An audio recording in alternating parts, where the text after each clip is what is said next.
समस्त देशवासियों को महान पर्व विजयदशमी की अनंत अनंत हार्दिक शुभकामनाएं। आप सबका जीवन मंगलमय हो। माँ दुर्गा का आशीर्वाद आप सब लोगों पर हमेशा हमेशा बना रहे।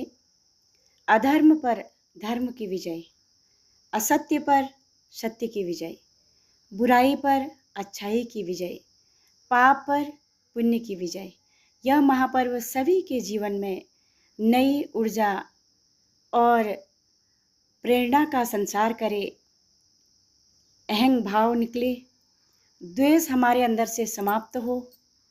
और यही मैं भगवान जी से प्रार्थना करती हूँ, मन के भीतर राम बिठा लें। दशहरा पर समाज में व्याप्त बुराइयों को मिटाना ही दशहरा है। दहन रावण के पुतले का ही नहीं, अपने अंदर की बुराइयों का भी होना चाहिए।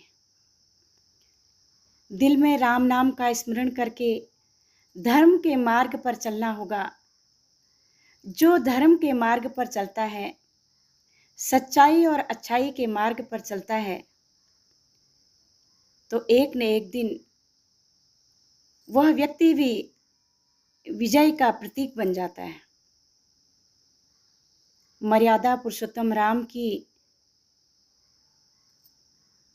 इतनी त्याग, तपस्या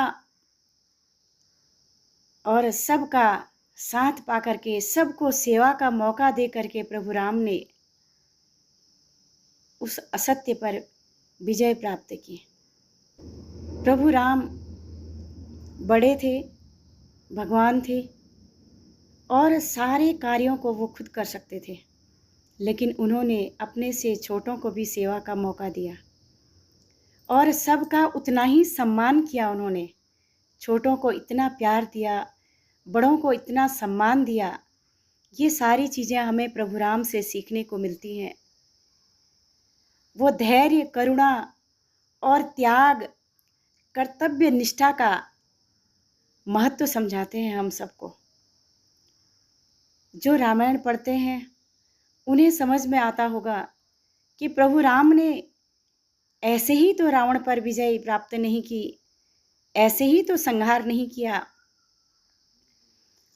माँ दुर्गा ने इन 9 दिनों में, 9 रात्रि जो हैं, इन दिनों में सभी लोग, बहुत सारे जो सिद्ध पुरुष होते हैं वो सिद्धियों को धारण करते हैं, और जो ध्यानी लोग होते हैं, भक्त होते हैं, वो साधना करते हैं, ध्यान करते हैं और पूरा लाभ उठाते हैं इस समय से। माँ दुर्गा की एक कहानी मात्र ही नहीं, उन्होंने अपने जीवन के अंदर बहुत ही संघर्ष किए। ऐसे ही राक्षसों का वध नहीं किया। हमारे अंदर भी हर कोने कोने में कहीं पर भी बुराई है, उसे ढूंढ ढूंढ करके ला करके एक एक बुराई को हम, जब रावण दहन होता है उस समय अपने अंदर के रावण को भी उसमें सुहा कर दें। राग द्वेष मिटा करके सब के अंदर मुझ में राम, तुझ में राम, सब में राम समाया है, सबसे कर लो प्रेम, जगत में कोई नहीं पराया। ये मर्यादा पुरुषोत्तम राम कहते हैं, उनका संदेश है ये कि सबसे प्रेम करो। उन्होंने ये नहीं देखा कि कोई गरीब है, कि किसी की कैसी जाति है, किस जाति से आया हुआ है। प्रभु राम तो प्रेम के स्रोत हैं, मर्यादित जीवन है उनका। सबके प्रति, परिवार के प्रति देखो, समाज के प्रति देखो, देश के प्रति देखो।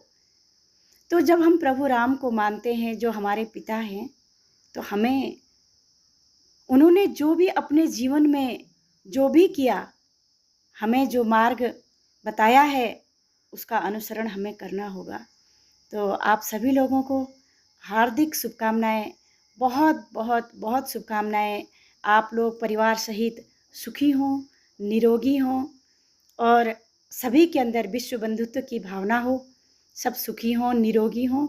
और यही मैं माँ दुर्गा से, प्रभु राम से प्रार्थना करती हूँ। प्रणाम।